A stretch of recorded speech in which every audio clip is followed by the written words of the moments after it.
Jonah Matthew here. Just wanted to do a quick video. This video is a little bit different than my usual videos. Just wanted to share a quick story about how me and my wife met, and thought I would encourage you guys since Valentine's Day is coming up and everything, and it can be hard on a lot of people. Seems lonelier than most days sometimes. Anyways, so here it goes. I met my wife Jenn in 2014 in July, and we met online on Christian Mingle, which is pretty funny. Anyways, we met, we started talking in July. I remember like a week before I met her, I was praying. I just asked God, I'm like, God, just send me one person that I can talk to about you and just to share thoughts with, you know, in a deeper level, deeper friendship. And about a week later, so I met Jenn on Christian Mingle. And I remember when I started that website, I made the rule that I wouldn't try to talk to anyone that was further than like 20 miles away or something like that. And which is funny because Jenn lived in Washington. But I remember that night I was feeling pretty sad, and I was just scrolling through some profiles, and I saw Jenn's face, and I was like scrolling. I was just scrolling through this list of people, and then I was like, and I went back to her, and it said Washington by her name. And my sister lives in Washington, my dad lives in Washington. So I was like, well, why not? So I clicked on her and sent her a message, and she messaged me back. We started talking a little bit. And then I remember the next day I was like, man, I hope I can talk to Jenn again. So I knew that I just wanted to talk to her. And I remember that day we actually talked on the phone. And I just remember hearing her voice, and we had a pretty deep conversation for a couple hours, and I just knew that something was different about her. I didn't know I was gonna marry her right away or anything. I knew I wanted her in my life somehow. And I remember she mentioned this guy Keith Green, who I really liked. A lot of people don't even know who he is. Piano player, Christian musician, and from the 70s. And she knew him, and she was like, oh, I love Keith Green. And I was like, wow, that's really interesting, because pretty much most people I've ever met have never even heard of him. So, and she's 6 years younger than me, so I was really surprised that she knew who he was. And anyways, we just talked about everything, and then from then on, we started talking on the phone like every day.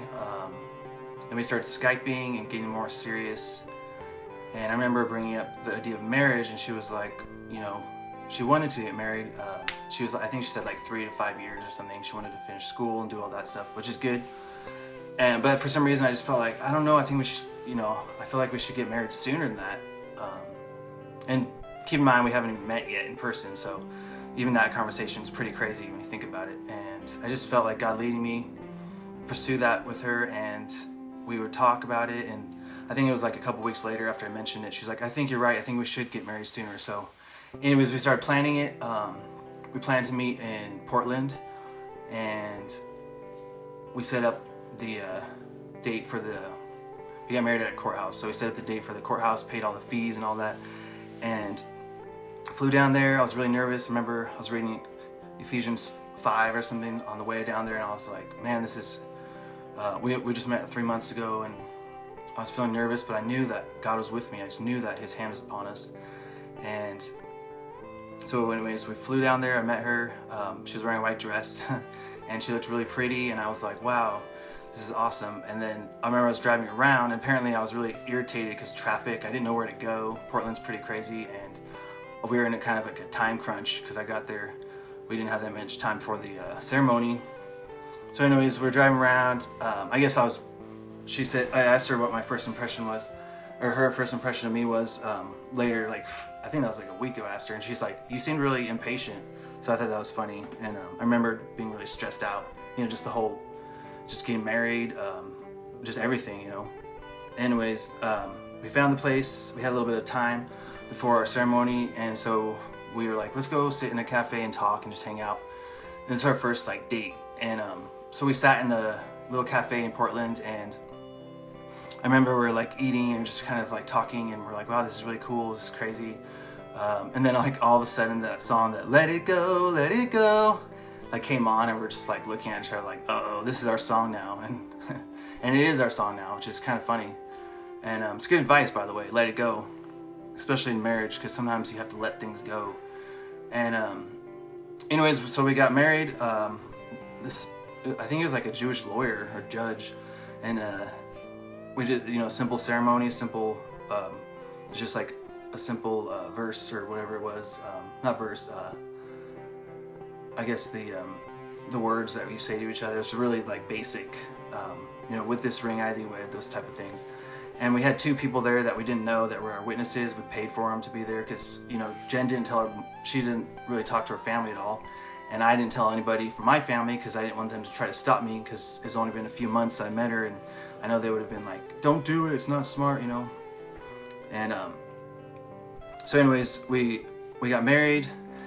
Our first kiss was at the altar, which is pretty awesome. And then we just hung out in Portland for like 5 days, kind of like our honeymoon, And then I flew back home, and she stayed in Washington. So from there we had to figure out, where we were going to live and all that stuff. And I just remember praying about it a lot, and we didn't know. A couple months were going by, and finally, I remember I was at church, and like the pastor, he was talking about loving where you live, and I just felt like we should move to Huntington, so we did. So she moved down. Anyways, I just thought I'd share that story because things can change pretty quickly, and sometimes it feels like it's hopeless. You'll never meet the right person and all that stuff. And I just want to let you guys know that it is possible. And for me, I didn't believe that I was ever going to get married, let alone that quickly. And God just brought her into my life.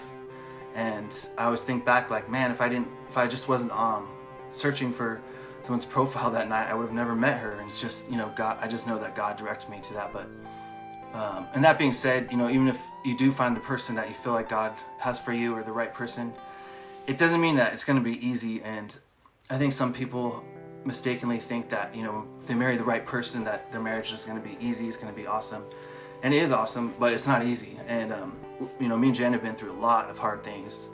We've been through a lot of trials, a lot of good things too. Now we have 2 kids, which is amazing. And, we got married. It's almost been 7 years coming up. This anniversary will be 7 years. So it's pretty crazy. I'm just really thankful that Jenn is in my life. We've really learned a lot being married to each other, and just growing, in our relationship with God and each other. It's been tough. It's been crazy. It's been awesome.